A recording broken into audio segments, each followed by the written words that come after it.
Okay, so we are starting the session. So this is the problem solving session for week 1 for the course Traffic Engineering. And I'm Tanu Singh, PMRF Scholar, Department of Civil Engineering, IIT Kanpur. I will be taking all of your problem solving session for this course for all of the weeks. And we will discuss the previous week's assignment solutions and also some of the practice questions in this session, as well as solve any of your all doubts. Okay. So since this is the first week, so I will first summarize the first week of the lectures. Then I will discuss all your doubts and also we will practice some of the questions that will help you to solve the week 1 assignment. Okay. So So I'm just starting with summarizing the lectures for the week 1.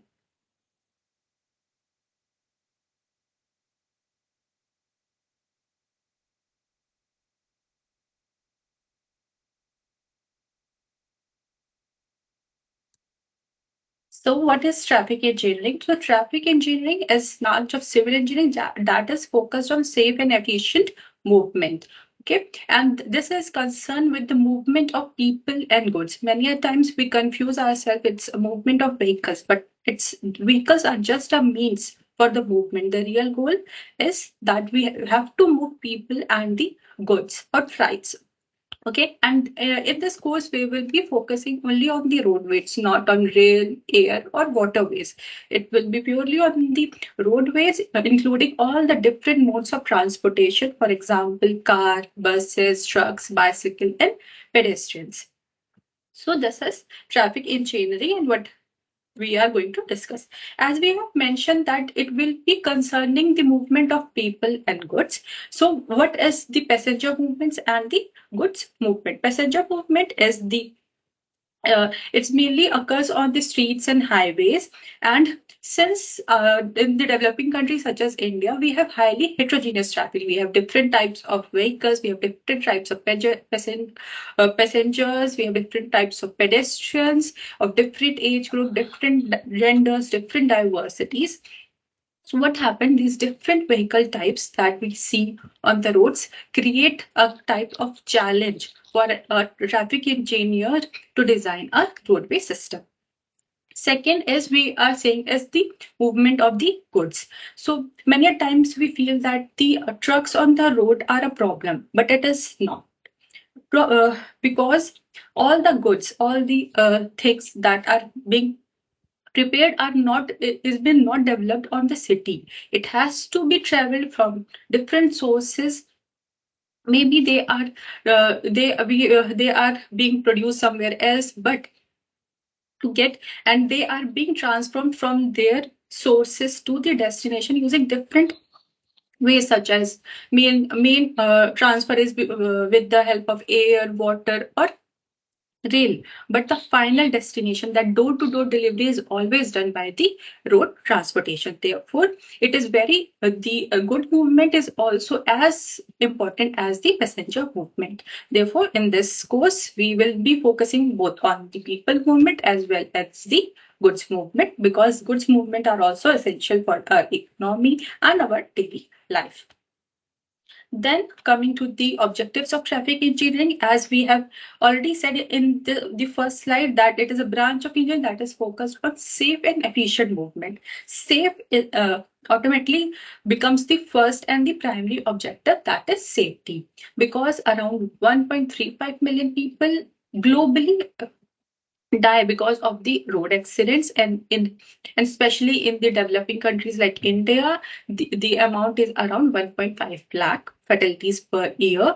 Therefore, this this is the first main objective of a traffic engineer, that is to provide safety to the well-beings. The other objectives that we focus on is every people wants to travel in less time. It should the travel, they assume, should be comfortable, convenience, and it should be of low cost. And it should be also environmental compatible, means there is less air or noise pollution, less uh, uh, pollution to the land use, and as well as the taxes that we pay has to cover up with the the travel cost that we are having. So the main challenge is, firstly, the prime objective is safety, and these other objective we also needs to balance them. So what does this do? This create a challenge, because if we increase, for example, if we increase the speed of a particular roadway, that means that the chances of accident also increases. Therefore, to balance safety with these objectives is a challenge for a traffic engineer. So we will study how we balance the primary objective with these other objectives such as speed, travel time, comfort, economy, and environmental compatibility. Then the other thing is to understand the transportation demand and land use.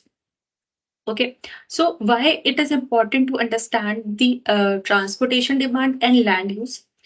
Because firstly, okay, so first we understand what is transportation demand.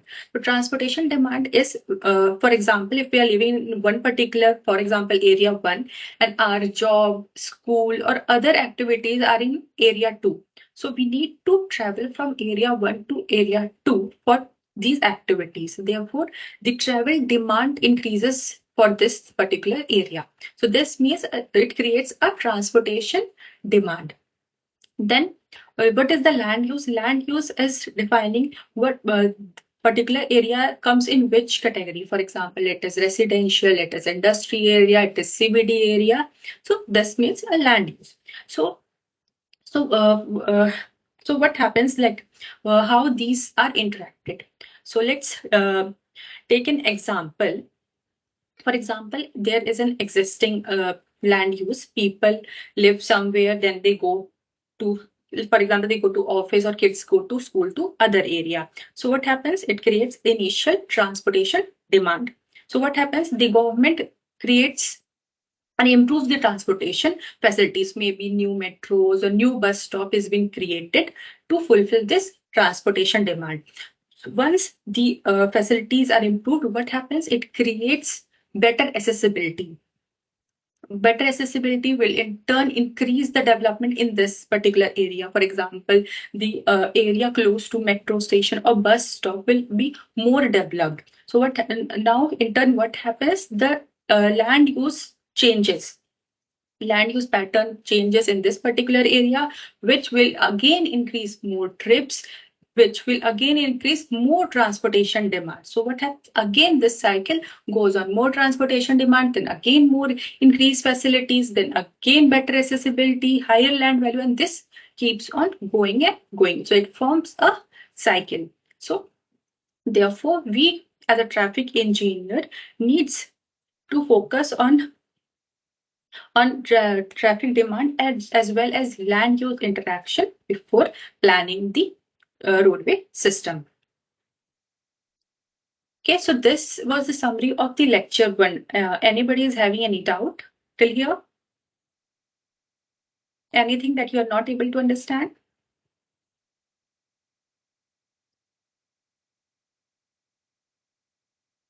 You can write it on the chat also if you have any doubt. So now coming to the lecture 2 summary. Okay, so lecture second summary starts with the objectives of traffic engineering and transportation system. So, as we have in the first lecture, it was clearly mentioned that we have to maintain the safety and efficiency in moving the people and the goods.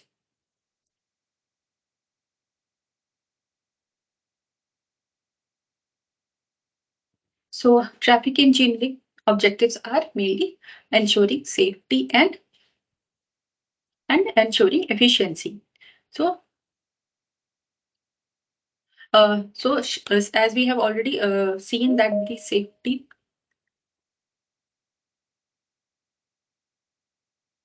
So, we'll continue with the summary of the first. Those who have joined now, we are summarizing the week 1 lecture, and I'm continuing with the second lecture of the week 1.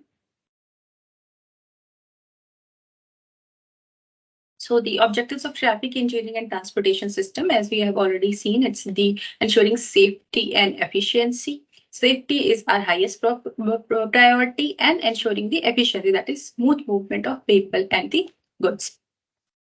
Then, what are the transportation system functions? There are two basic functions, that is mobility and accessibility. Mobility mainly means the ability to travel between points quickly, easily, and at a reasonable cost, whereas accessibility means ability to reach destinations. So these are the two important functions. First is how fast or how quickly or how easily we move from point A to point B. And accessibility is if we are able to reach our destination, that is the exact destination that we want to go. So the key points are firstly the higher order routes. Means mobility means like easy, fast, and quick. So that will be provided with the higher order route, that is expressways or highways. Where accessibility, that is to reach exact destination, that will be provided by lower order routes, that is local streets. We will discuss more about these mobility and accessibility in the upcoming slides. So what happens if we are providing higher mobility? That doesn't mean that we will be giving highest accessibilities. So this always creates a conflict between them.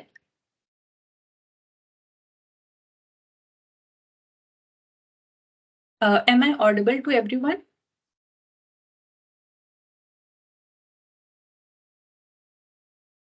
If you have any doubts, you can mention in the chat box. Once we uh, end with the summary of the week one lecture, we will discuss all of your doubts together. Okay. Meanwhile, you can write all of your doubts in the chat section.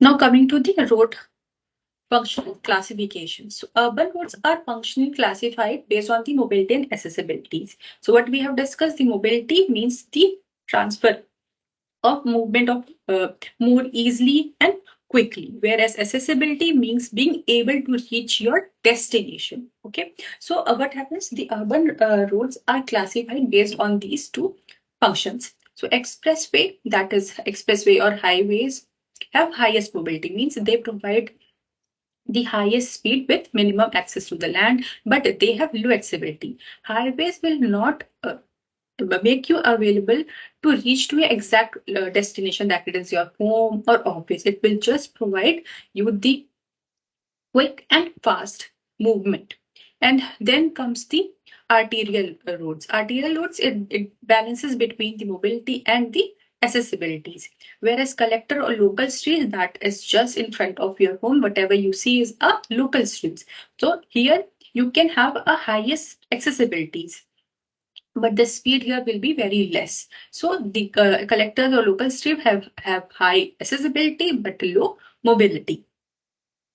So what happens that if we try to achieve both high mobility and high accessibility simultaneously, so what happens? There we compromise with the safety. For example, if we are, for example, if there is a village, a road is there which is connecting a village, and if we make widen that road and make a high speed road for that, and if we connect with every village directly, then the chances of accident increases, which means if we are widening the road and connecting with every village, that means we are increasing the accessibility, and since it is a high speed road, means it is a high mobility road. Therefore, if we provide both of the things together, the chances of the accident increases. Therefore, we can't achieve both mobility and accessibility simultaneously.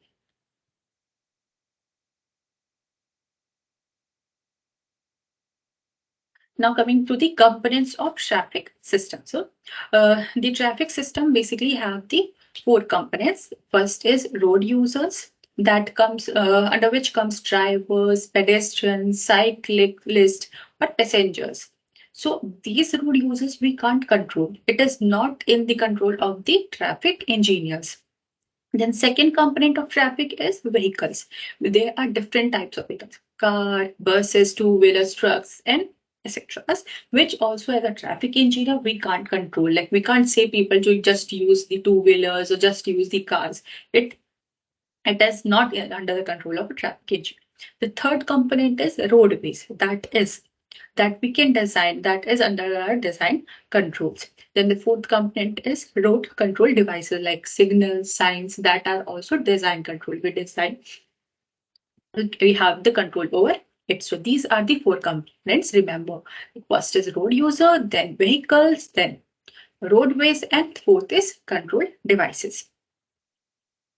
Then there is a design challenge. What is the design challenge? Since there are different road users, different age group, different diversities, different genders. So therefore, this creates a diversity in users. Similarly, there is, especially in the developing countries like India, there is a diversity in vehicles too. There are different types of vehicles. In a car, also we see different types of the cars, and then different types of bicycles, different types of motorcyclists. So there are diversity in both users and vehicles, which creates a complexity.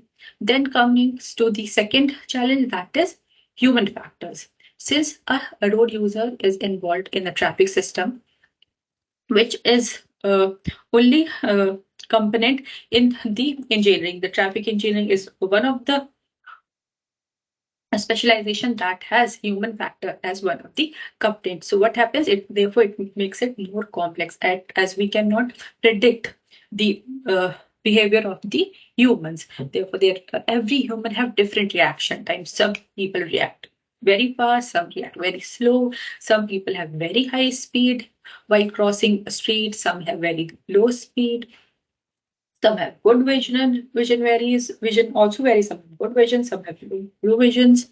So therefore, there are diversity in terms of the users, their behavior aspects, vehicles, which means some vehicles are motorized, some are not motorized, some are fast moving, some are slow moving.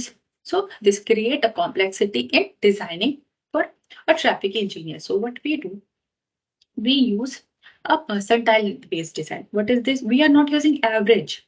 If we use average, then 50% of the people will not be able to use our design. So we use percentile based things. For example, whenever we design a pedestrian crosswalk, we take a 15 percentile walking speed. What does it mean by 15 percentile? It means 85% people will be able to walk on the given time for the pedestrian, whereas only 15% will be the people that will not be able to cross the street as per the signal timing. Then also, therefore, to reduce the confusion, what we do, we use the uniform design approach. So therefore, uniform design approach, it reduces confusion, it maintains consistency. People are not confused like what is like, since if the design is consistent, and also it also improves the safety. Now coming to the four components. Now we will discuss the four components, that are road users, vehicle, roadways, and control devices. Meanwhile, anybody have any confusion?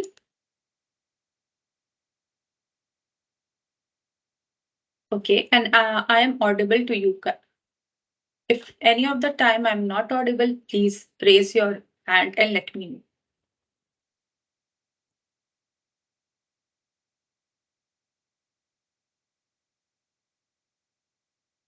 So now coming to the first component, that is road users. So definition and importance of the road users. So among road users, so what comes under road users are drivers, passengers, pedestrians, and cyclists. And as I have already discussed, this is the engineering discipline that has human behavior, which therefore separates it from the other engineering disciplines. And it has different uh, uh, behaviors. The behavior varies, therefore, the safety and efficiency, that is the component that is the main concern of a traffic engineer, also varies. Okay.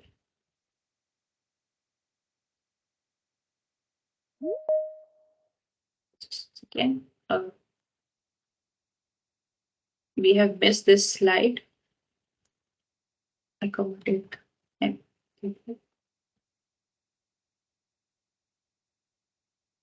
Okay. So before coming to the components, discussing the components, first we discuss the different elements of traffic engineering. So these are the different elements of traffic engineering. First is traffic characteristics. So what do you mean by traffic characteristics? Traffic characteristics mean how we will understand or know about the traffic.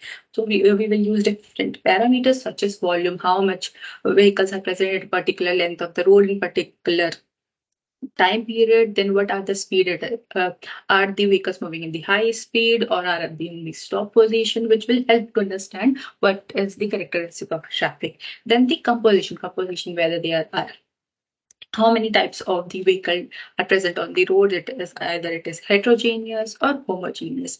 Then what is OD studies? OD is origin destination studies. This will help us to understand how the traffic is being flowing or which roads needs more widening, which needs more focus. So traffic, these are the comes under traffic characteristic studies.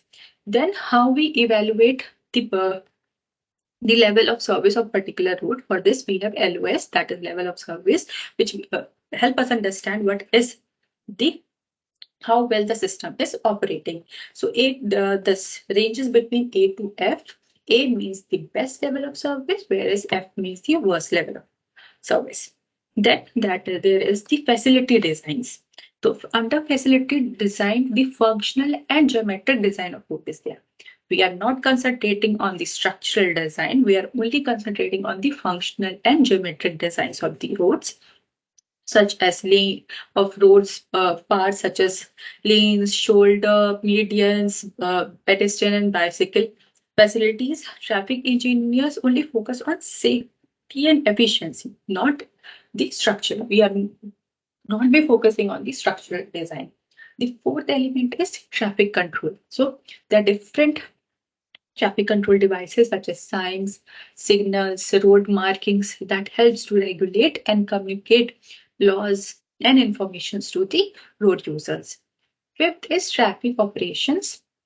So traffic operations such as one-way street, then transit priority means if we have a separate bus lanes that we give more priority, then there is parking management, then there is signal coordination. So these all comes under the elements of traffic operations.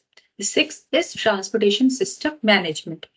Transportation system management means how well we are managing the existing road infrastructure. We always try to optimize the existing road and roadway infrastructures. For example, giving priority to high occupancy vehicles so that more people could move with fewer number of cars. Then seventh comes is the intelligent transportation system. That is the modern technology to improve traffic, such as automated toll, GPS, smart signal control, speed enforcement.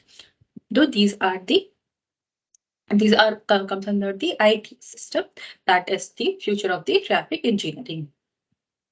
So these are the elements of traffic engineering. First is traffic characteristics that determines how to we will understand about the traffic. Second is performance evaluation. How good is the facility performing? Then facility design, that it only contain the functional and geometric design, not the structural design. Traffic control devices, then signs, signal markings, then the traffic operations, then transportation system management, and last, intelligent transportation system. We have seen different components: road users, vehicles, roadways, and control devices. Now we will go ahead with the first component, that is road users. So these includes drivers, passengers, pedestrians, and cyclists. Unlike other engineering fields, traffic engineering has to deal with the humans whose behavior vary and is unpredictable. Therefore, we need to understand the road users' behaviors.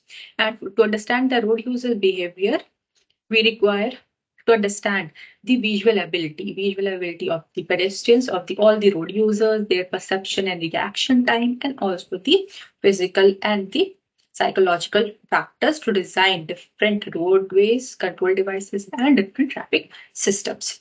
Because all of these depends on the human behavior. The second component was the okay, so first was vehicle, but first we will understand what is the visual ability, then perception, reaction time, and psychological and physical factors. So visual characteristics means the firstly the visual acuity and also which has both static and dynamic. Static means how the ability to see the stationary objects, and dynamic means ability to see the moving objects that are related to the eye. So it has, you can see I've mentioned 6 to 6. 6 to 6 is the normal vision. What does this mean by 6 to 6 normal vision? It means that 8.5 letter is be able to be seen from the 6 meters. If it is below or above, then it is abnormal vision. Then dynamic means seeing moving objects related to the eye. Then there is also comes under the visual characteristic field of vision. If it is divided into three zones. Mainly, first is the acute or clear vision, which is between 3 to 10 degree, where so is where the text can be read clearly. Then the fairly clear vision, it is between 10 to 12 degree, is for recognizing color and the shape. The last is peripheral vision up to 90 degree, mainly detects moving object. We can't detect or read the things, but we can uh, detect the moving objects that are up to 90 degree of the vision. And keep in mind, like if our speed is high, then the peripheral vision narrows at higher speed. If we are moving with more speed, then the vision are narrowed. So these are the visual characteristics that we need to study about the road users. Then comes the perception, reaction, and driver behavior. So first is this theory, that is field theory, that has been given to understand the reaction of the driver. So perception means to detect object. It is the time taken by the person to notice a stimulus through eyes or ears. Then intellection means identify and analyze. It means to understand the situations, what is happening. Third is emotion. Emotion means the internal judgment. The time is that is taken by internally judgmenting, like what can be done, what could be done. Then finally, volition. Volition means physical action. The time taken to act, such as to apply brake or accelerate or move the steer. So this is the five theory. Then is perception reaction time, PRT. So PRT is the time between the detecting a stimulus and reacting on it. It affects mainly what does how it affects the braking distance, like how much time is required to apply the brakes. We need to understand the perception reaction time for understanding the braking distance, overtaking distance, and the signal timing, like how much far we can stop, like if there is light signal changes, like how far we can stop it on the intersection. So these PRT varies with firstly the age. Different age will have different reaction times, the fatigue, the alcohol, the if a person is in alcohol or drugs, it will maybe taken more time, and the judgment is wrong, alertness, and also the surprise versus informed situation. If you already been, for example, if you have already walked in, have moved through the road that has some disruptions, so you already know about it, so you will always try to avoid that. And if you are new to the road, then the reaction time will be more as compared to the informed situations. So these come from the perception reaction time. Then the last is psychological factor. So driver psychological physical states also matters. For example, if for example road rage or aggression may make behavior unpredictable, then traffic design must account these variabilities. So these are the perception reaction time of the driver behavior. Then we are coming to the pedestrian characteristics. So different characteristics. Firstly, it influences in the walking speed. Okay, it influences the pedestrian signal timings. Their walking speed typically is between 1.2 to 1.5 meter per second. That may be slower for children, adult, or disabled. And then comes the gap acceptance. So when does this gap acceptance come? At unsignalized crossings, uh, where the pedestrians, where there is no signal. So where then the pedestrian themselves has to understand and make decision based on the gap acceptance between the two vehicles. The judgment of safe gap between the vehicle is being all done by the pedestrians. It may happen that children or elderly or a person with some mobility issue may take more time, may need more gap as compared to the normal persons. Then pedestrians also react differently to different traffic. They may hesitate, speed up, or accelerate or stop depending upon the perceived risk. Then motorists' behavior and roadside conditions also happen. For example, if the motorist is yielding or stopping the pedestrian, it may affect the pedestrian safety. Then comes the roadside encroachment. For example, if you are walking and there are the markets, that may affect the pedestrian speed. Pedestrians may get attracted to those markets or encroachments. Therefore, these are the different pedestrian characteristics that we need to understand. So the second component after road user was vehicle. So in India, especially in India, there are different types of vehicles which may vary widely in size, weight, acceleration, performance, their weight. Therefore, to simplify this road design, we use the concept of design vehicle. So this is a standard vehicle whose characteristics like length, width, and turning radius and acceleration are used as a reference to design road safely. Therefore, so what happens? There are different, for example, there are different vehicles, two-wheeler, three-wheelers, four-wheelers, there are different vehicles, different sizes. So what we assume one standard reference vehicle uh, to design the roadway. We assume there is a standard vehicle which has particular length, width, turning radius, and according to that, one particular standard vehicle we design all the road. Then similarly, there is different driver behavior. So similarly, we also standardize a driver that can be used for design. So for that, we have a hypothetical average driver. The design driver has standard reaction time, it has standard braking time, it has visual capabilities, standard visual capabilities. So why are we using the standard vehicle and standard driver? So that we ensure that the routes are safe and functional to most of the drivers and most of the vehicles. So till here, anybody is having any doubt?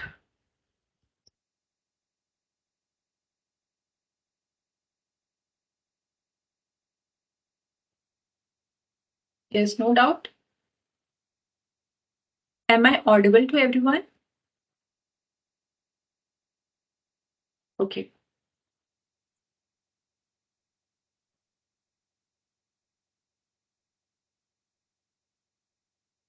So then come the roadways functional classifications.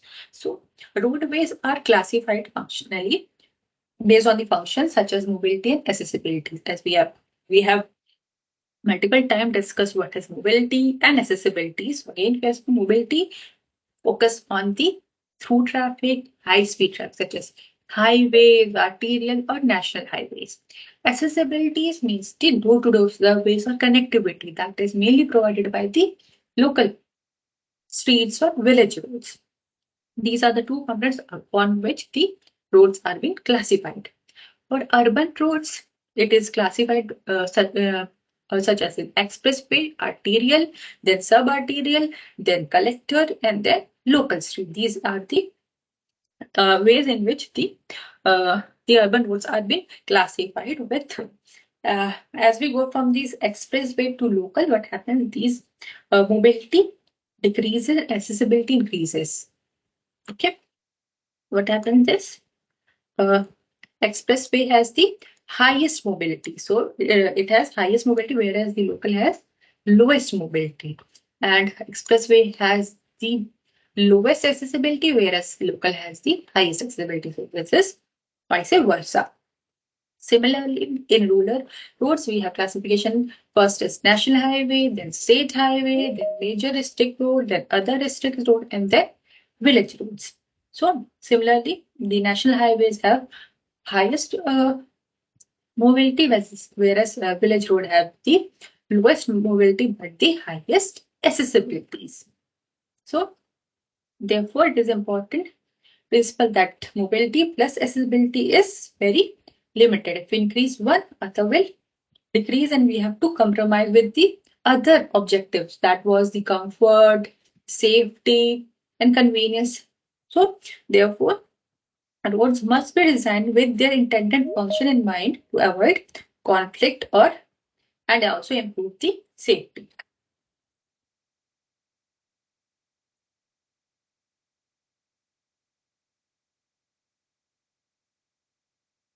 Okay. So then others next is the okay. So there was four components: road users, vehicle, traffic control devices. So we are coming to the uh, traffic control devices. Okay. So we have already discussed the roadways. Now coming to traffic control devices. So okay. So traffic control devices are the tools that allow drivers, vehicles, and roads to interact safely. There are four types of traffic control devices. First is road markings, then it is the traffic designs, then there is road delineators and the traffic signals. Regulatory devices such as stop signs or one-way rules must be obeyed and enforced. Means they should be, and they are mainly imposed by the traffic policies. Where the information devices are just there to guide the road users or drivers. They are not strictly enforced. So these devices, what happens that they provide ensure good traffic flows smoothly, safely, and predictably. So we will now go through one by one. One is traffic marking, then traffic sign, then road delineators, and then traffic signals. So starting with the first, that is road markings. So road markings are the key traffic control devices. Their purpose is to guide, regulate, and improve the safety of road users. So they have different colors which have different meanings. For example, white is for the lanes, then yellow is for no crossing or parking restrictions, blue is for the bus lane, green is for the pedestrian or cycle lanes, and red is for the hazardous location. So there are different types they are different types. They have different such as longitudinal transverse, hazard, block, arrow, and they are also a scenario based. They can be warning, no overtaking with a solid line, normal, with adequate sight distance. So these are some of these road markings. As you can see, there's the white line. There is also yellow line with no parking issues. There are also the arrow direction that if you have to go left, then you have to keep left, keep right. So these are the different road markings. So these markings are being painted on the road itself. So this was the first traffic control devices. Now comes the second traffic control device, that is traffic signs. So traffic signs are not just the boards on the side of the road, such as an advertiser, but they are the devices that guide and protect us. Mainly, these are being standardized under the IRC guidelines in 2012, IRC 67201. Then these are very detailed guide. You can and these are very detailed. They have particular design, size, color, and exact placement. So it is very important, and that is what they follow up strictly, and they are mainly three categories of signs are being available. First is the regulatory signs. Regulatory signs are mainly to inform about the laws, restrictions, and prohibition. Then the warning signs. Mainly warnings are provided to alert the road users about the unusual conditions or a hazard that are ahead of the road.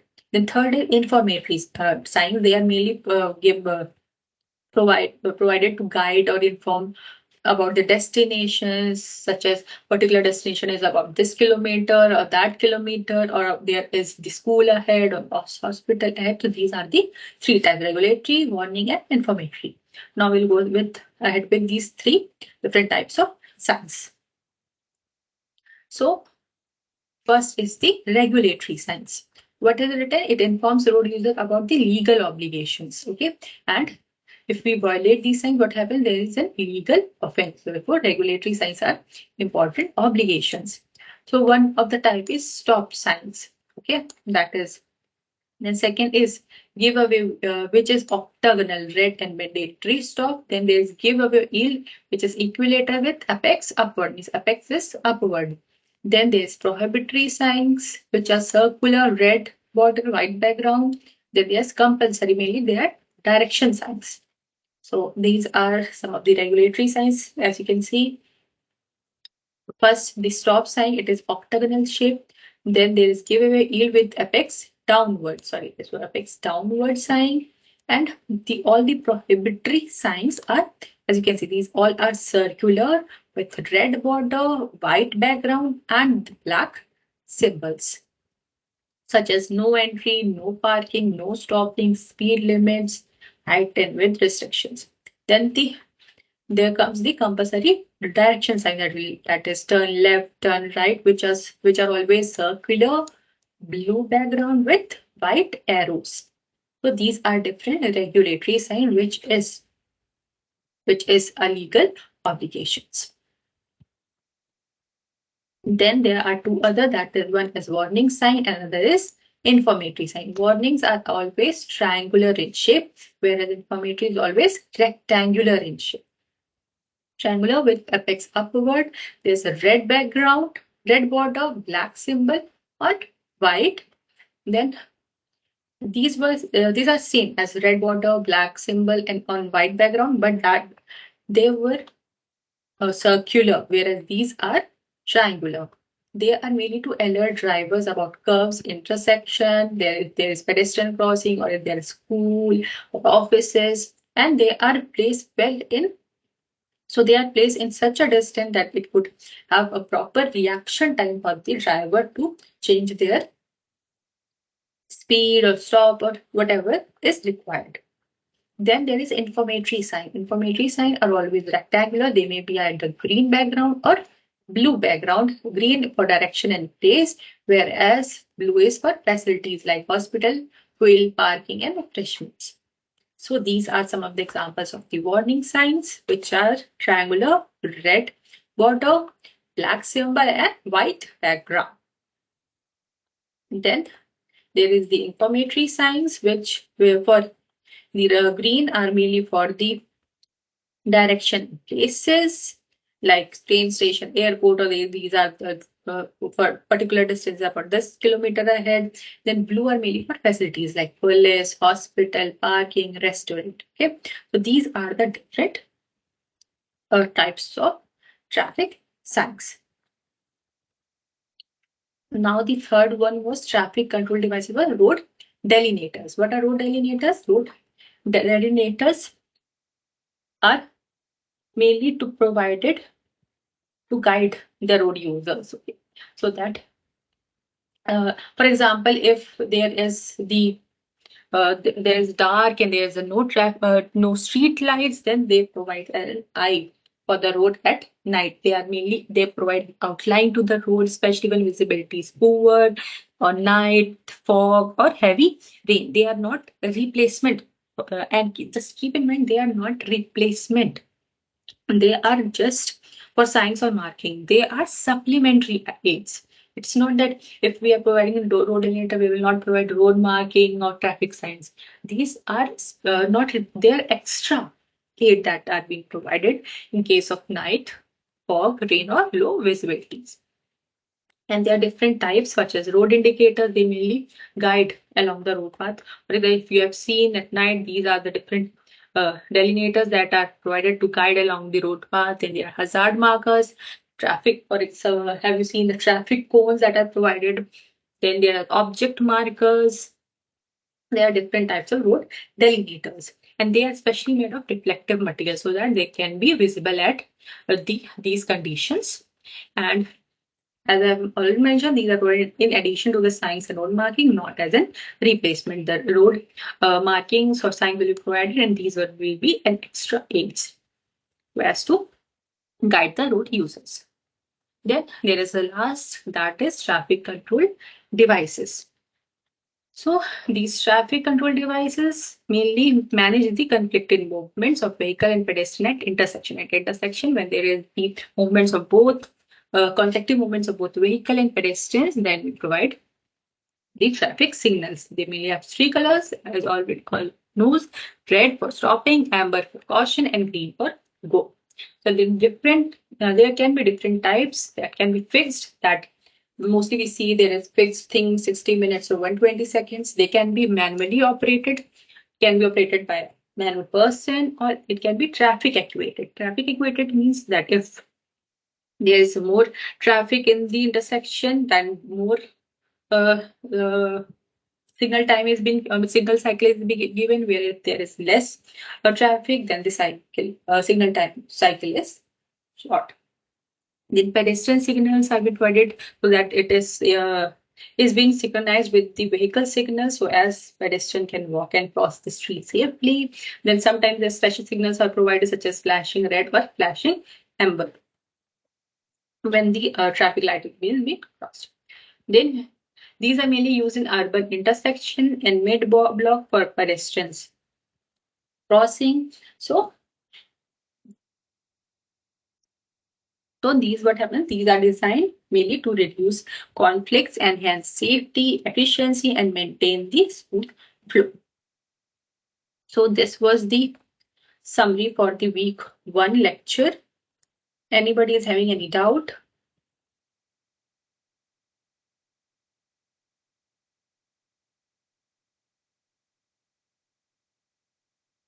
Okay. So then we can discuss some of the practice questions if nobody is having doubt in the summaries of week 1 lecture.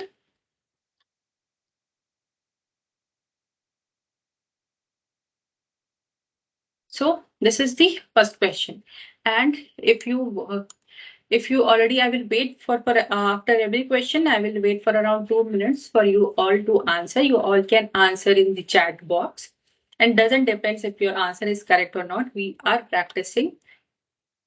So if you're at least if you try, you know that I was correct or I was wrong, I was thinking correctly or I was thinking wrongly. So I will appreciate if every one of you please provide your answers in the chat box.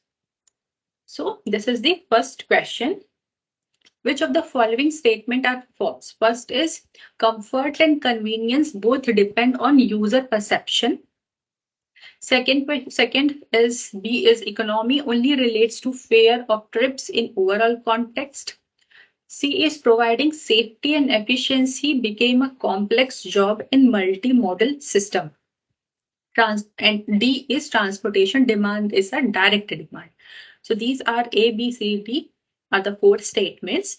Tell me which of these statements or statements are false. Please write your answers in the chat box.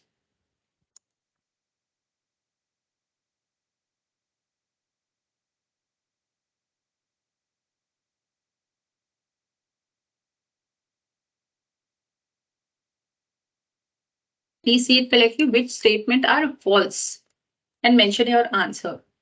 I'm waiting for 1 minute for you all to answer.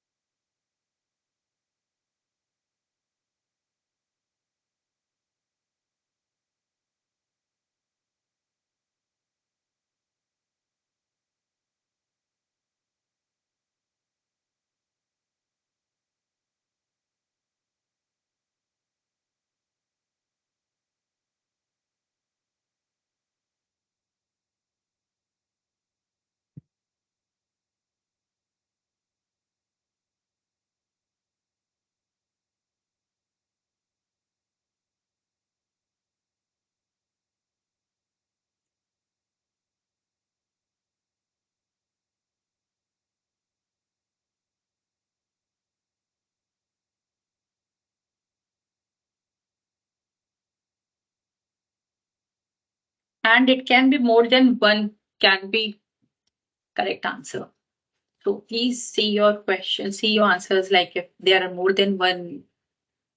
And for each of the questions that I will be discussing, there can be more than one answer.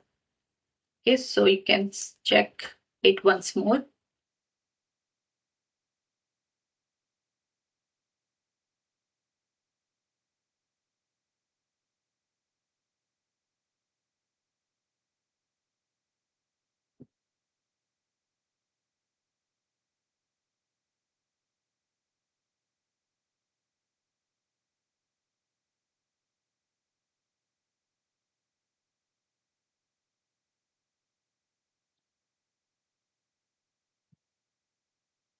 So first, is everybody written?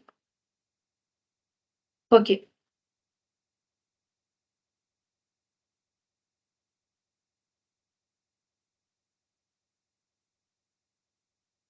So first, okay, so question was which of the statement are false. So first, it is written comfort and convenience both depend on user perceptions. User perception means it depends on user thinking, like if comfort and convenience. So this statement is true because comfort and convenience vary from user to user. For me, if for example, if the bus stop from my home is about 5 minutes walking, for me this is convenient. This is comfortable. Like, this is convenient for me for 5 minute walk. But for other person, he or might think 5 minutes is more time to walk. He might need, like if the bus stop is 1 or 2 minutes to his home distance. So convenience is depends upon the user perception, user thinking. Similarly, comfort for me, uh, if I get up on the bus, maybe comfort, I will be comfortable if just getting on the bus. For others, if he might get a seat in the bus, that might be comfort. That might be definition of comfort for him. So therefore, comfort and convenience both depend upon the user perception. So this statement is correct. Okay, then economy only relates to fare of trips in overall context. This statement is wrong because economy doesn't only mean the fare of trip, it also includes the operating cost, travel time cost. Travel time is also considered as a cost. Then why travel time is considered as a cost? Because if there are two buses, one takes around 15 times, other takes around 20 times, you will always refer to the 15. Like mostly people we can consider 15 minutes things. Maybe his cost of travel, the bus cost of travel is more than the 20 minutes thing. But you will, therefore, when you decide which bus to choose, you will always consider the travel cost, travel time cost, and an economy also considers the maintenance cost, then what are the fuel consumption costs. So economy not only relate to the fare of trip, but also contains different cost aligned with the travel. So this statement is false. Okay. Then coming to the statement C, that is providing safety and efficiency become a complex job in multimodal system. So this statement means is true because if there is multimodal system means there is the vehicles are heterogeneous condition, that is if the roadways have different types of vehicle, different types of cycles, car, trucks, buses, therefore providing safety and efficiency become a complex job. Therefore statement C is correct. Then the statement D is transportation demand is a direct demand. So it is false. Transportation demand is not a direct demand. We don't travel only for we don't demand that we need to go that place. We need to go that place because we are working there.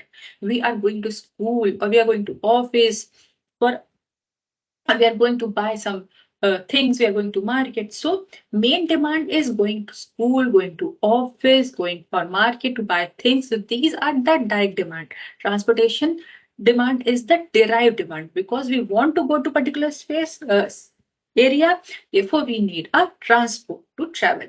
So it is not a direct demand. So the correct answer is B and D.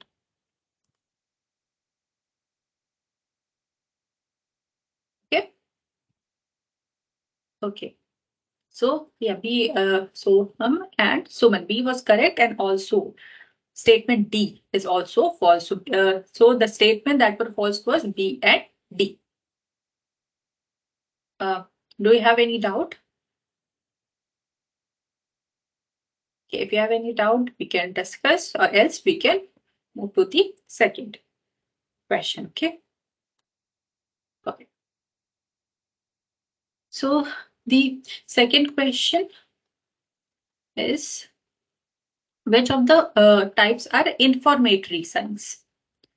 Informatory science, we have just now we have studied the different types of science in which we have regulatory, warning, and informatory science. So which of these are informatory science? First is facility information science, parking science, no parking science, and compulsory direction control science.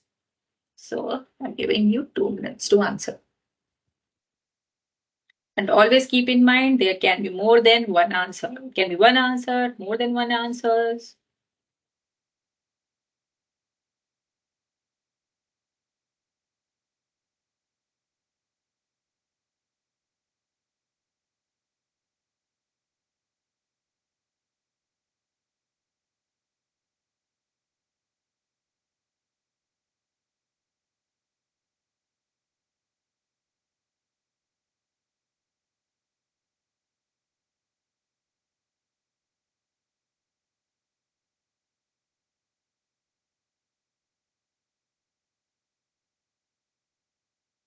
There are 4 options: facility information, parking, no parking, compulsory direction.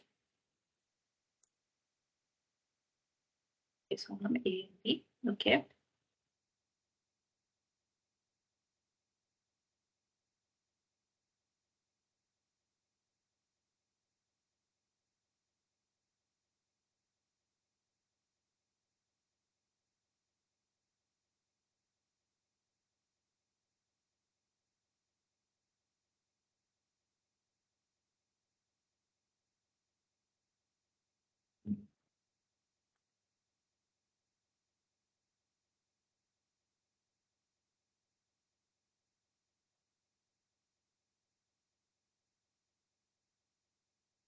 Okay. Let me see. So first is facility information science. Okay, so this is the correct, because it has already mentioned that it is information science facility. We have information science has 2 things: facility information and the direction or place information. Okay, sorry, destination of place. So facility information is correct. A is correct. Then there is this parking sign. It is also a type of facility, but parking hospital. So this is also correct. Then no parking sign, it is a regulatory sign. That is wrong. And compulsory direction control sign is also a regulatory sign. Okay, we can see in the regulatory sign that this is the no parking sign, that is in regulatory thing. And also the direction control, the compulsory direction control sign, this one that is in blue, that is also a regulatory sign. Therefore these C and D are wrong and A and B are correct. Okay, okay, so these 2 are correct, A and B. Now coming to the question number 3. Which of the following statements are false regarding traffic engineering elements? We have studied different types of traffic engineering elements. These are the statements regarding them, and please see it clearly. Sometimes it is written as true, sometimes it is written as false. So it is false. First is quality and performance of a facility is determined as level of service. Okay. A statement. Second statement, facility design of transportation facility refers to structural and functional design of the facility. Second statement, C is curb management, one-way traffic system are examples of intelligent transportation systems. C, then D is general environment such as weather, lightning are part of traffic engineering elements. These are the 4 statements regarding traffic engineering elements. So which of them are false? This is the question. So I'm just waiting for 2 to 3 minutes.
Okay, so someone said C and someone said D. Okay.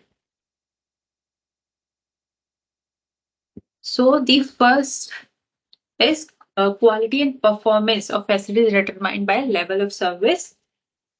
Okay, so this statement is correct because as we have discussed, the performance evaluation of any of the facility is done by a term called level of service. The level of service has level A to F, like A, B, C, D, E, F. A is best level and F is the worst level. So this statement is correct. Then a B statement is facility design of transportation facility refers to structural and functional design of facilities.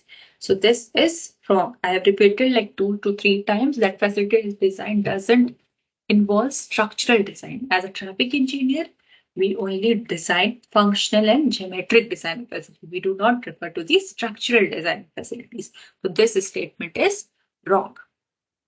Then C is curve management, one-way traffic system. These two are examples of intelligent transportation system. This is wrong. Does not a traffic uh, ITS example. These are the traffic management measures that we have studied because ITS includes the advanced technologies, these like sensor, automation, automatic toll, and these were the example of intelligent transportation system. Then D is general weather environment such as weather, lightning are part of traffic engineering elements. So these are not the traffic engineering elements because they might influence traffic engineering. That might happen that where the lightning might affect the designing elements, but these are external influencing factors that does not include in the traffic engineering elements. So the statement that are false are B, C, and D. So these are the statements that are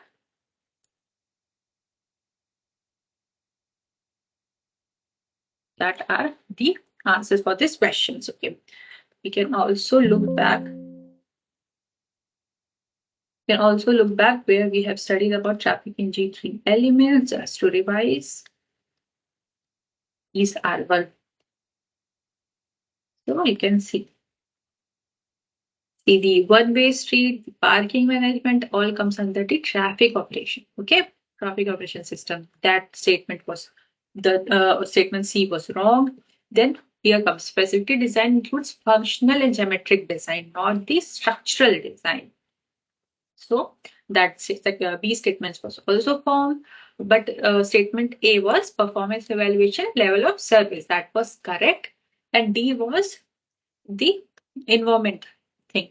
Weather, light, these doesn't come in any of the elements of traffic engineering.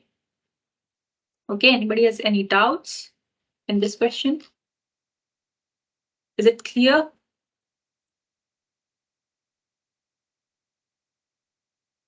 Okay, so both of you C and D was correct, but apart from that, B was also wrong. So B, C, D, all the three were wrong statements.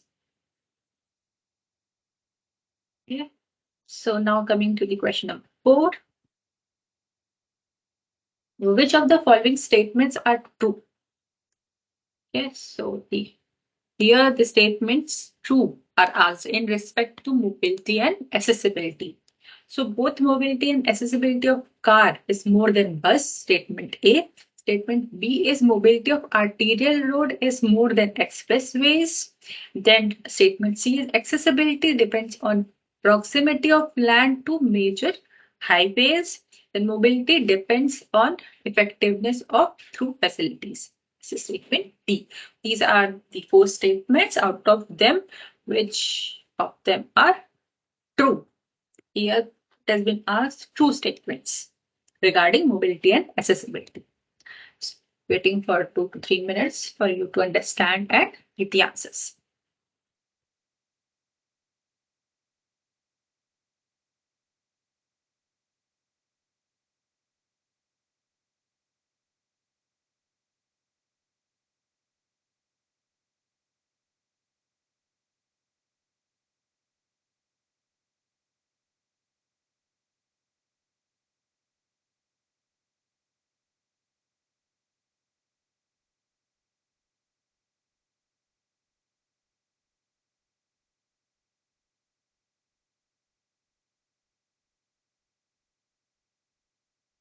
First, write in your own, like think on in your own mind, what is the meaning of mobility, what is the meaning of accessibility, and then again read the four statements according to them.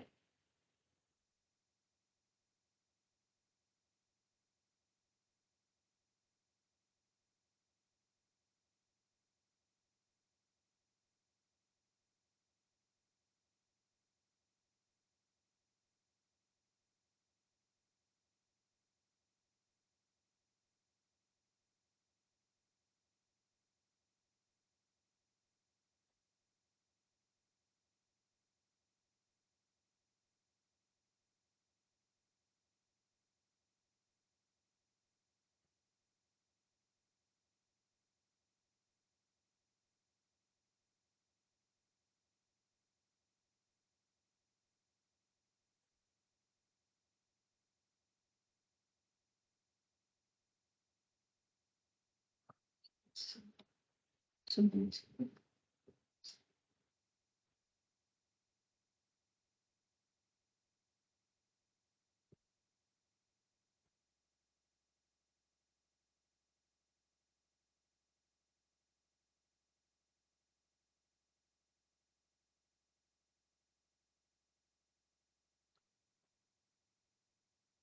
okay. So both of your answers. Okay.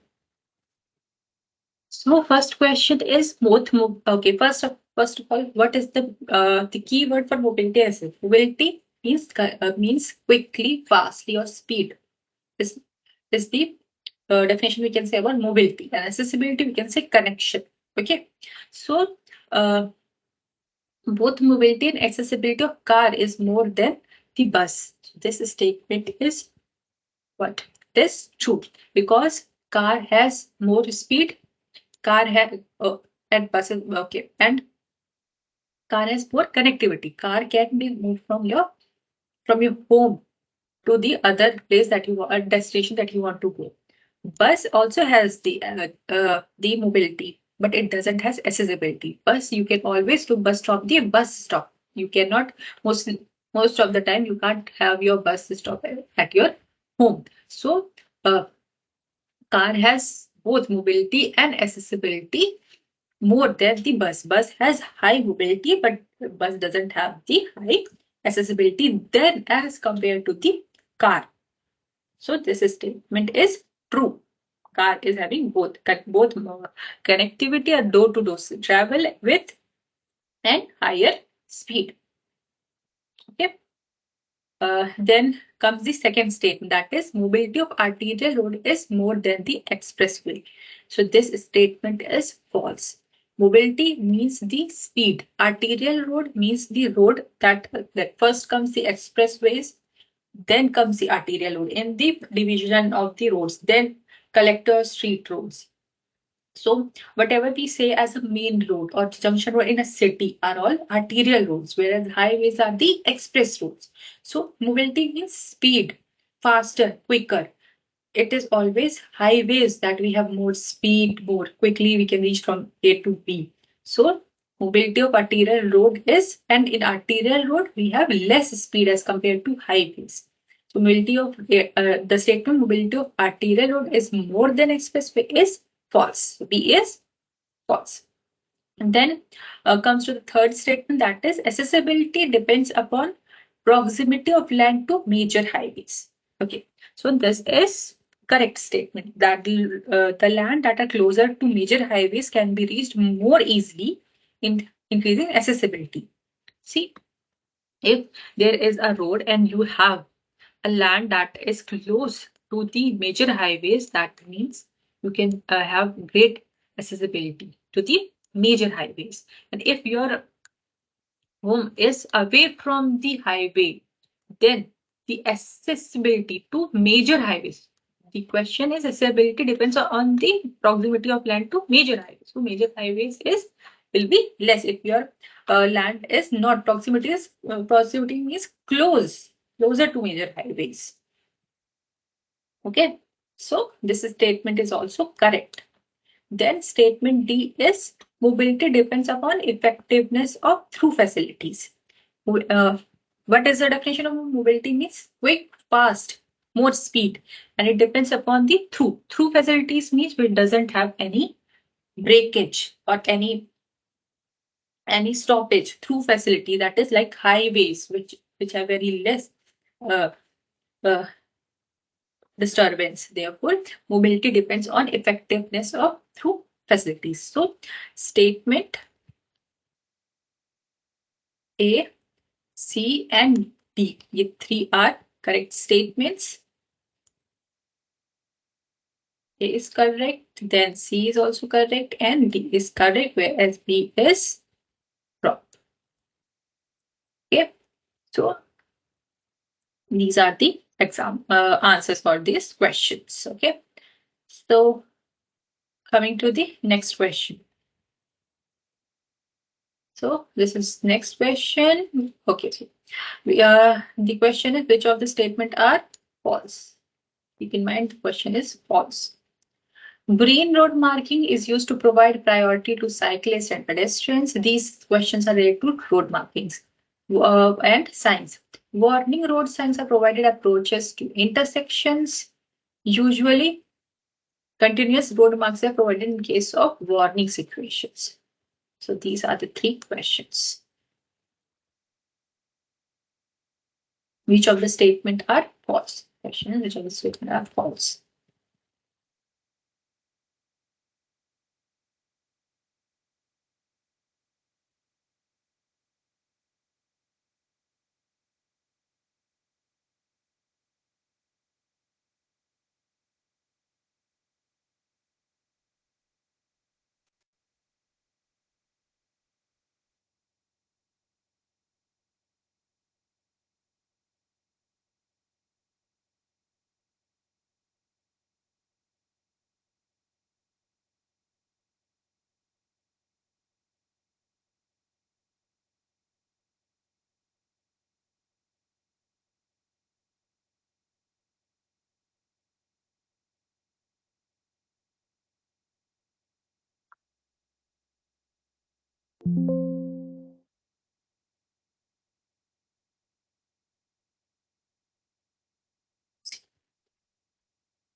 Okay.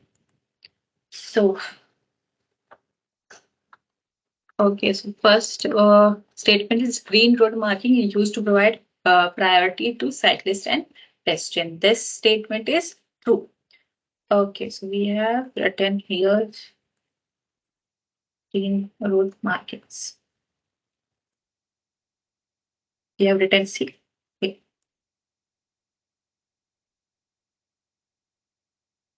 Written that green is provided mainly for the cyclist, and so this is correct. Okay, and then yellow is provided no crossing or parking restrictions, and warning approaches a no walking zones, no overtaking zone is solid line. Okay, so that it was written that so the third statement was not was usually continuous road markings are provided in case of warning situations. So that is wrong. Okay, so continuous road continuous means solid line. Solid are mainly provided in case of no overtaking thing or whenever there is a lane change. Okay, and first statement is true. That is green is for pedestrian cyclist, and this statement C, that is continuous road marking or your solid road marking are provided in warning situation. That is false. So A is correct. C is false. Then the B was given as warning road signs are provided at approaches to intersection. Warning can be provided at any time, but warning can also be provided at intersection. Like warning signs means alerting drivers about if there is intersection, there is curve there, or there is hazard. So warning can be anywhere. It can also be in the intersections. So statement A.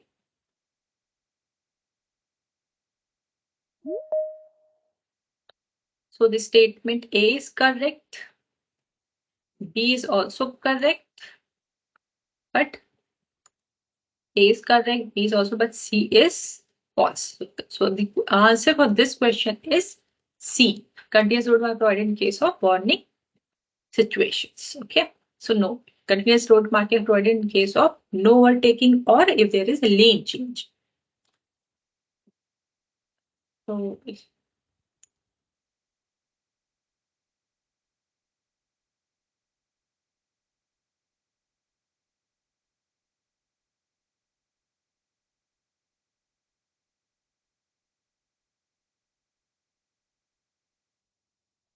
so now coming to the next question. Okay. Is there any doubt in this question? Okay. So A, B is correct and C is false. Okay. Coming to question next, that is in terms of accept or reject statement, which means the next statement that is provided is correct or wrong. We have to say accept or reject. So the statement is a person is with visual acuity 6.8, 6 by 8, sorry, is said to have a poor vision as compared to person having visual acuity 6 by 6. It is saying if a person is has a ability of 6.8 is having poor vision as compared to a person with having 6 by 6. So this statement is accept or reject, A or D.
So I will always encourage you all to always answer whether it's correct, wrong, it doesn't matter. If you are answering, it means you are thinking. If you're thinking, and if you get the answer, whether if it is correct, then you get encouraged, like I am thinking correctly. If it's wrong, then also you think like why I was thinking other way around. So always answer whether it's correct, wrong, it doesn't matter. Because here we are not doing the examination. I'm not giving you any marks. You have to just think and answer whatever you are thinking is the correct answer. Okay, so both of you have answered. So the question was a person with visual acuity 6 by 8 is said to have poor vision as compared to 6 person having acuity of 6 by 6. So, okay. So uh, in the summary slide that I was discussing for the reaction thing, I have mentioned that 6 by 6 is the normal vision. Okay. 6 by 6 means a person is able to see at from a distance of 6 meters. Okay. And if it is written 6 by 8, the question it is given 6 by 8. So a person with 6 by 8, what does this mean? It means if it can see at 6 meter, what a person with a normal vision can see it at 8 meters.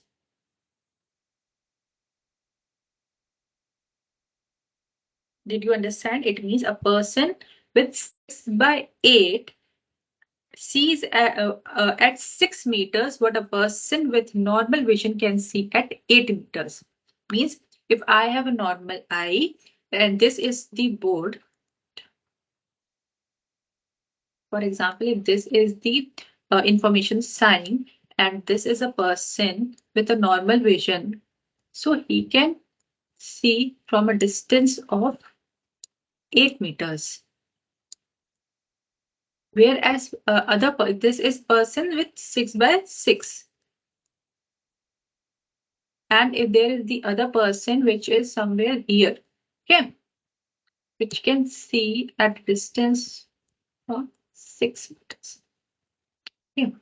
And this is a person with the acuity of 6 by, okay, so this is wrong. Wait. So this is by 6 by 8. Okay. See. So what does this mean is that whatever the person with acuity of 6 by 6 can see at 8 meters, a person with 6 by 8 can see by 6 meters. So means this is having a poor visual vision as compared with a normal which is 6 by 6. Okay. So the question was a person with 6 visual is having that poor vision compared to a person having visual acuity 6 by 6. So this statement is A, that is except the person with 6 by 8 have poor vision because he can, whatever normal person can see from 8 meter, a person with 6 by 8 will able to see from the 6 meters. Okay, so therefore it has a poor vision as compared with the normal vision. This statement is except. Okay. Now coming to the next question. The next question is also in the form of accept or reject. So the statement is yellow pigment is added to the green lights to overcome the difficulty for colorblind drivers on roads. So this is the statement. And think and then answers. Is a yellow pigment added to green light to overcome the difficulty for colorblind drivers on roads?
A and A. Okay.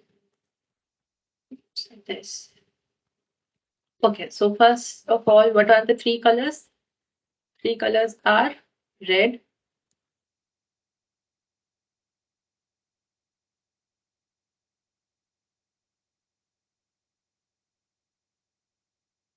then yellow, and then green.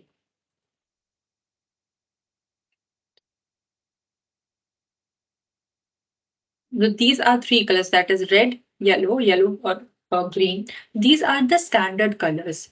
So uh, uh, these are already means decided by the authorities that these should be the three standard colors. And we not use any yellow pigment to the green light to overcome the difficulties for colorblind drivers. So how does the colorblind drivers react to the traffic lights? For this, what happens that have we already have a traffic light which has three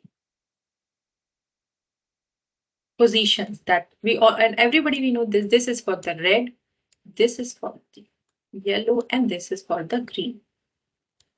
Okay, so the colorblind drivers, what they see they definitely choose and they understand the traffic light based on their position and the brightness. If they are not able to differentiate between the colors, they will see the brightness. Second if the second light is more brighter as compared to the first and the last one, that means that the traffic light is having the yellow color. And if the third position is more brighter than this and this, it means that it is a green color. So we never mix the yellow pigment to any of the colors for the colorblind people. So colorblind people may have determine which of the traffic light is on depending on its position, whether it is at the top, middle, or bottom, and which of the three lights are more bright. Okay, so this statement is reject. Okay, we don't put any of the pigmentations to any of the three lights. Okay, so now coming to the next question. That is, prohibitory signs are a part of the warning signs. Okay, so this is the statement is accept or reject.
Okay, so let's. So what is the statement? Statement is prohibitory signs are part of warning signs. Okay, prohibited means something that is bad, and warning signs are just to alert the drivers that there will be particular schools, office, or there is hazard activities. So prohibitory means banned. The prohibitory signs comes under the regulatory signs. They are not part of the warning signs because regulatory signs indicates that some of the actions like no entry, no parkings, which are the prohibited acts. So this statement is reject.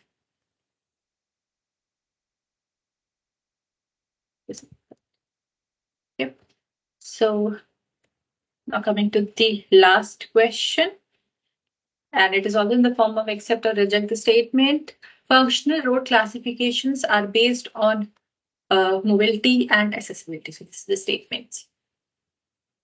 Anyone?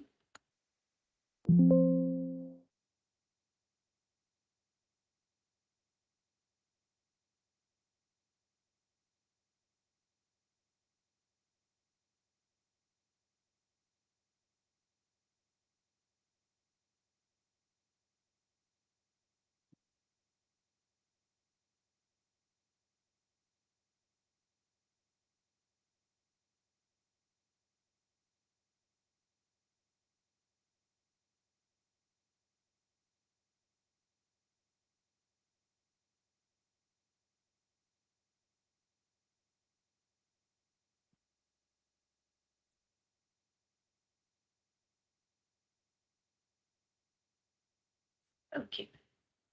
So the statement is functional road classification are based on mobility and accessibility. This is answer is accept. That is both of yours correct. Accept. We have already discussed it is based on ability and mobility.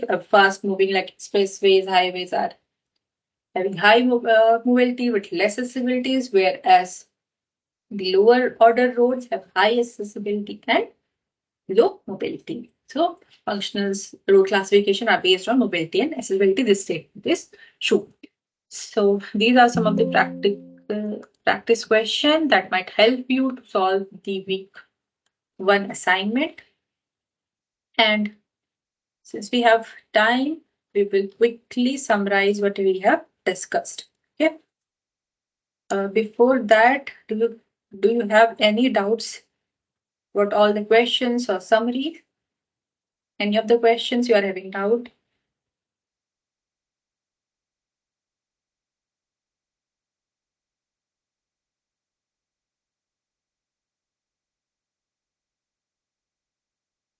I hope all your doubts are clear. So let's just start to just summarize what we have studied in this problem solving session. So since it was the first session, so I have summarized the week one lecture together. And first we will quickly go through all the slides and the questions too. Okay. So we have studied just revision for a week one. That is, we always want safe and efficient movement of the people and goods. And in this course, we will be focusing only on roadways, not the air or water. And we will also focus on different modes of the systems in the roadways, as car, buses, trucks. Then we have seen why both passenger movement and also good movement are important in the roadways. And then we have gone through the objectives. So primary objective of the traffic engineering is safety. And the other objectives that people focus on are the speed, travel time, comfort, convenience, then the user cost, environmental compatibility with having low air or low noise pollution. So the challenge is balancing safety with these other objectives. Then we have studied the cycle of an interaction between the transportation demand and land use, where we have seen once the transportation demand created because of the different land use patterns. People have to move from one place to other place. Therefore, this creates transportation demand. Then the facilities are improved, and since the transportation facilities are improved, which it creates better accessibility. Better accessibility means more development in this area, which increases the land value. And once there is the increased land value, then there is change in the land use, which again attracts more trips. Again, transportation demand increases, and this cycle goes on. Therefore, we have not only focus on transportation demand, but also consider the land use, as it will keeps on increasing and increasing. Then, but the objectives were the safety and efficiency, and the transportation functions are mainly provide the mobility. So that's the travel between 2 points are moving quickly, easily, and at reasonable cost, whereas also increase the accessibility. People are able to reach their desired destination. And we have seen the mobility dominates. Mobility are mainly on the higher order roads, that are expressway or highways, where accessibility dominate on the lower order road, that is local streets. Then comes the high, and if we increase high mobility, is never equal to the high accessibility. They will be always conflicted if we try to maximize both of them. Then we have seen road functional classification. That road are classified based on mobility and accessibility. That was the last question that we have discussed. And the expressway have high mobility, low accessibility, which means high speed but minimal access to the nearby villages or lands. Then arterial, after expressway arterial, it has balanced between mobility and accessibility. Then local streets, which has more accessibility but lower speed, and therefore we can't achieve. We always try that we have high mobility and high stability, but if we try to achieve both of them simultaneously, then we have to compromise with safety. Then there are different elements of traffic engineering, traffic characteristics, then performance evaluation done based upon level of service, that LOS. Then facility design mainly focus on functional and geometric design, not on the structural design. Then traffic control devices such as signs, signals are mainly used for regulating and communicating to the road users. Then traffic operations such as transit priority, parking management, signal coordination, then transportation system management to optimize the existing infrastructures, and then the intelligent transportation systems, the latest technology to be used in traffic engineering, that's such as automated toll, GPS, or smart signal control. Then there were 4 components in the traffic system. First was road users, then vehicles, then roadways, then control devices. And we have design challenges because there are diversity in road users, then diversity in different types of vehicles on the road that we found. Therefore, we try to opt for uniform design approach, so that there is no confusion. Similar roads have been designed in similar ways to maintain a continuity. Then we will be going one by one to all the components. First is road users. The road user means drivers, passenger, pedestrian, or cyclist. And this is the only a branch of this engineering that has human behavior, which separates it from the other disciplines. And since road user behavior changes depending on age, gender, diversities, impact safety and efficiency of transportation system. Therefore, we need to study about different road user behaviors, which involves the visual ability, the perception reaction time, and psychological and physical factors. So the visual characteristics means the visual we will consider both static and dynamic acuity. Means static means seeing stationary objects, whereas dynamic seeing moving objects. Also the field of vision, whether it is acute, clearly clear vision, or peripheral vision. Then coming to the perception reaction time of driver behavior, that is Hive theory. Perception means the time to detect or to see or hear about the objects or the actions, stimulus. Then interaction, identify and understand the situation. Emotion means internal judgment. Then violation is the physical action or time required to physically act, such as to apply brake or accelerate. So persistent reaction time is the time between the seeing the stimulus and observing the stimulus and acting on it. So the persistent reaction times helps to determine the braking distance, overtaking distance, signal timing, and they are mainly influenced by different road users and their behavior, such as fatigue, alertness. If there is a road where we have already you already have informed about the situations, or you are the first one to go on, and that will also determine the reaction time. More informed situation will have less reaction time as compared to surprise situations. Then there is psychological factors. The psychological factors also affects the road user behavior, driver behavior. The driver is having will have aggressive or frustration, will affect its behavior.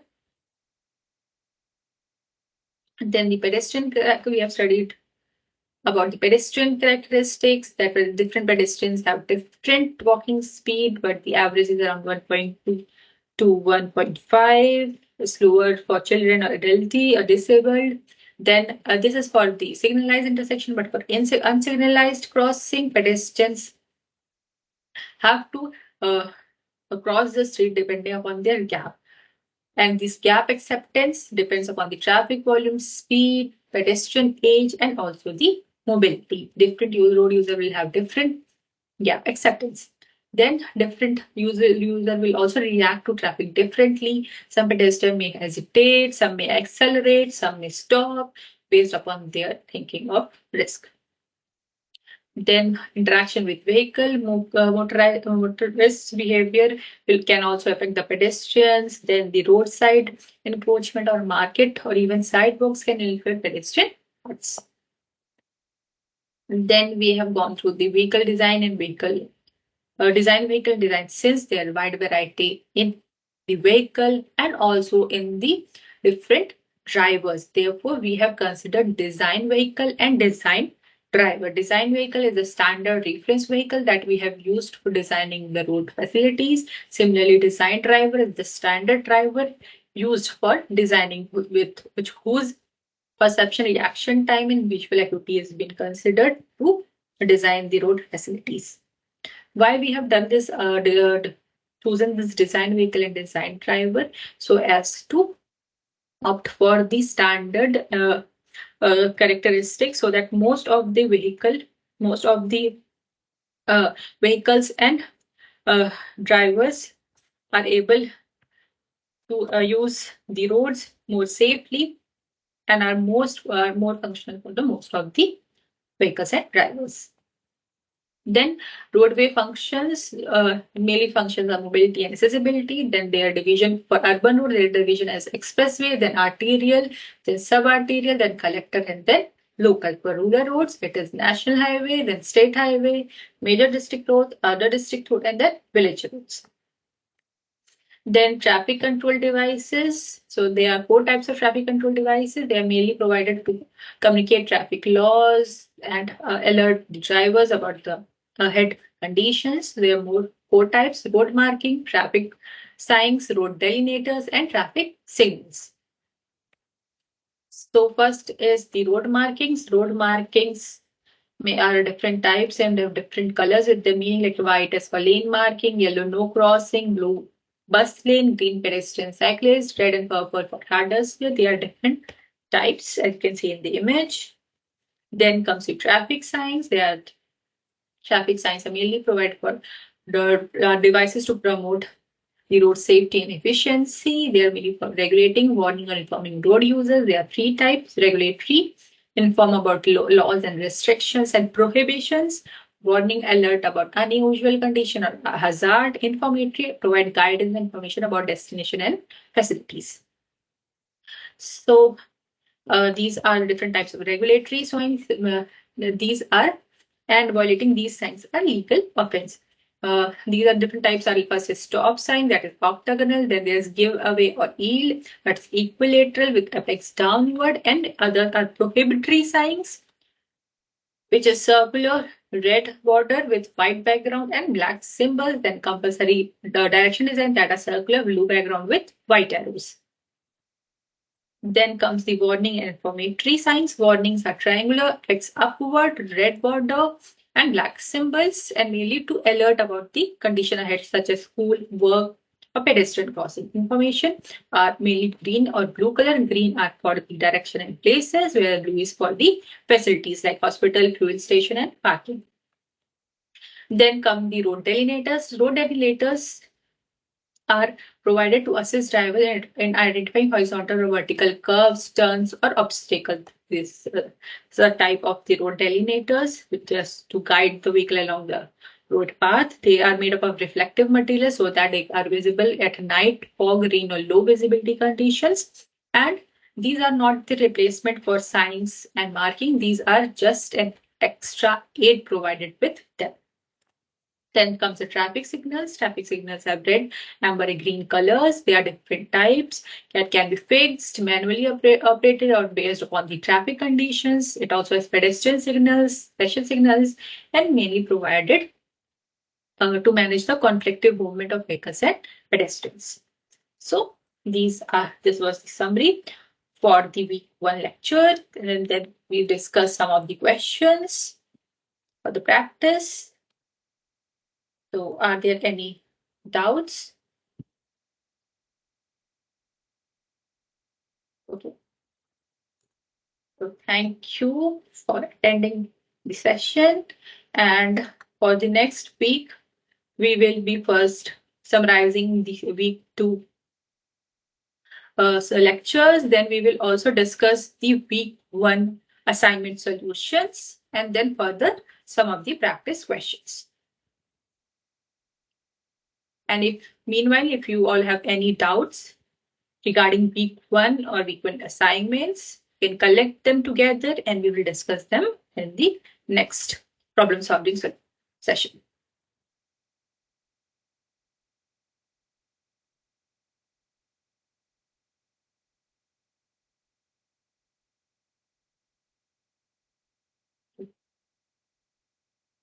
Thank you, everyone. And Thank you. the recording of this lecture will be also provided to you all with the slides. Okay. Thank you, everyone, for attending the lecture.